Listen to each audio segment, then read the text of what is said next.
Bonjour à tous, on se retrouve pour une review de la saison 4 de Black Butler, l'épisode 3, le majordome complote. Alors, dans cet épisode, on voit la mise en place du plan de Ciel pour se venger du coup foireux que lui a fait Maurice Cole dans l'épisode précédent. On rappelle donc que Ciel était censé rejoindre les préfets pour une petite rencontre toute sympathique et autre, sauf que Maurice Cole a décidé de lui donner une mauvaise heure, que c'est quelque chose qu'il a déjà fait plusieurs fois avec d'autres élèves, et que c'est pas quelqu'un de très très bien de manière générale. Du coup, pour pouvoir se venger de ce qu'il lui a fait, Ciel décide de faire appel à Soma, un personnage qu'on avait déjà vu dans d'anciennes saisons, qui est un ami de Ciel, si on peut dire ça comme ça, un petit peu trop naïf sur les bords. Donc un Indien qui est venu en Angleterre et qui s'est retrouvé impliqué dans les affaires de Ciel. Au final, donc, Ciel décide de le faire intégrer le dortoir Scarlet Fox, le dortoir de Maurice Cole, afin qu'il puisse un petit peu l'espionner, voir un petit peu s'il peut trouver des informations sur lui, des choses qu'il peut utiliser pour le discréditer. On rappelle que le but de Ciel, donc, c'est de se rapprocher des préfets pour ensuite se rapprocher du directeur de l'école pour savoir ce qui est arrivé à Derek, un neveu ou un cousin de la reine Victoria, je ne sais plus très bien exactement, mais du coup, qui a disparu. Qui n'a pas disparu, mais en tout cas qui n'a plus donné de nouvelles depuis un certain moment, et ça inquiète un petit peu ses parents, et la reine Victoria sent bien qu'il y a quelque chose de bizarre derrière toute cette histoire. Du coup, bah, Soma arrive en grande pompe, avec des éléphants, avec beaucoup d'extravagance à la Soma, quoi, globalement.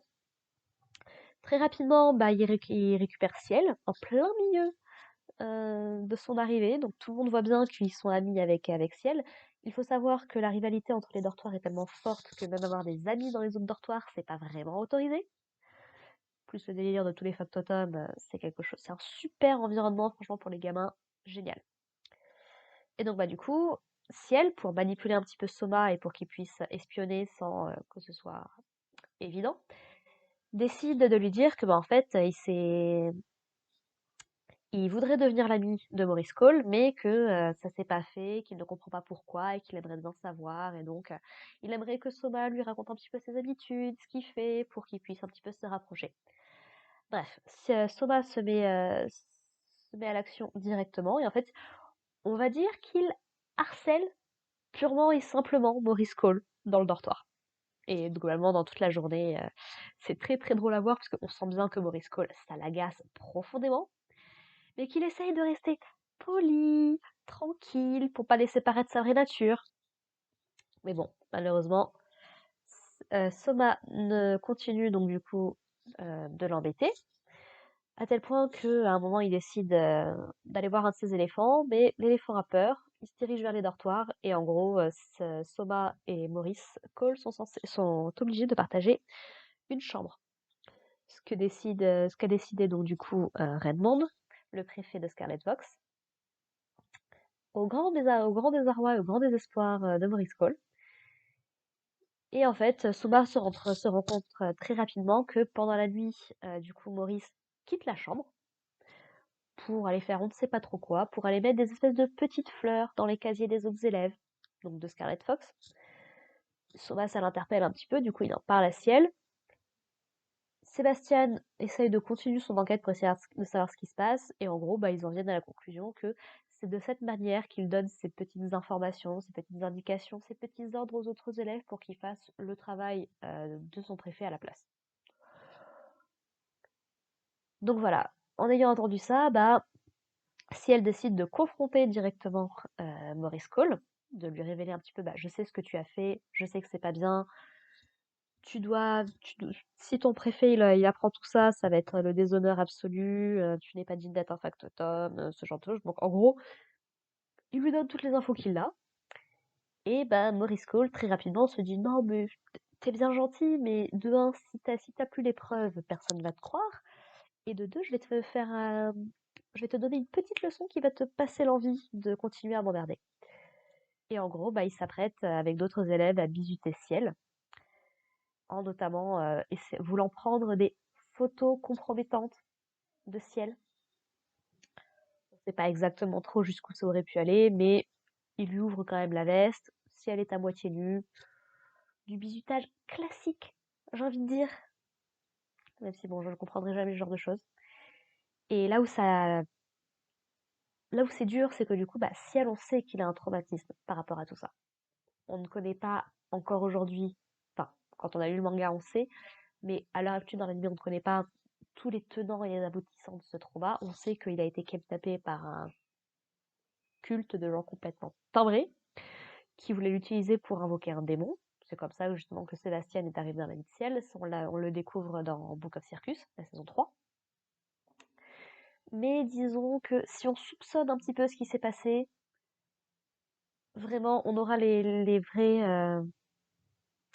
on verra réellement ce qui s'est passé beaucoup plus tard, le jour où l'animé y arrivera, si l'animé y arrive, parce que ce qui se passe est assez sombre. Donc je sais bien que Berserk a eu droit à des adaptations en animé. Est-ce que Black Butler aura cette chance? On verra bien. Loin de moi l'idée de dire que c'est aussi terrible que ce qui s'est passé à l'Eclipse. Mais c'est pas Jojo Jojo, quoi. Donc bon. Et donc en fait, avant que Maurice Cole ne puisse lui faire quelque chose d'encore plus terrible, le préfet de Green Lion et Edward, du coup, arrivent pour lui sauver la mise. Et en gros, bah, on comprend que depuis le début, tout avait été prévu pour que les préfets entendent ce qui s'est passé et voient le vrai visage de Maurice Cole. Redmond, de son côté, est resté dans le pavillon. Mais en fait, il y avait des fils qui étaient tendus et du coup, ça a permis de transmettre le son et autres, donc il a tout entendu. Et il lui dit, non mais tu n'es pas digne d'être mon factotum, en fait ça va pas être possible, je n'accepte pas d'avoir été encore dupé par ce genre de choses. Bref. Du coup, Maurice Cole, bah, est complètement désavoué, complètement humilié, et si elle en profite pour lui dire, tiens, en fait, j'en ai profité pour donner à tout le monde, pour montrer à tout le monde ton vrai visage, parce qu'en fait, on apprend que Cole se maquille et fait plein de petits effets pour paraître d'autant plus beau, parce qu'on rappelle qu'il était considéré comme l'élève le plus beau du collège Weston. Et du coup, bah là, c'est humiliation totale, il ne s'en remettra pas. Je ne sais pas s'il a été viré du collège, ce n'est pas précisé, mais ce serait pas démérité pour le coup. Et du coup, bah, suite à tout ça, les préfets félicitent Ciel en disant: «Ah franchement, tu es quelqu'un de très noble, de très courageux, tu représentes parfaitement les traditions et tout l'esprit de notre école et tout. Franchement, tu iras loin, on te reconnaît, bravo petit gars». Donc voilà, très clairement, on sait bien que Ciel n'est pas aussi parfait et aussi altruiste que ce qu'ils veulent bien montrer. Mais ça, c'est une discussion pour un autre jour. Et du coup, l'épisode se termine avec Clayton, donc le factotum du préfet de Sapphire Owl, qui décide de le prendre officiellement comme factotum. Donc ça y est, c'est officiel. Si elle a réussi à mettre en place la première partie de son plan pour se rapprocher des préfets, il est devenu factotum du préfet de sa maison. Et donc ce qui fait qu'il va pouvoir participer, euh, au moins brièvement ou de temps en temps, aux réunions entre les préfets et leurs factotums. Donc voilà, ça progresse tout doucement. Nous sommes épisode 3 et franchement ça passe bien. Je pense que la saison devrait avoir 12 ou 13 épisodes.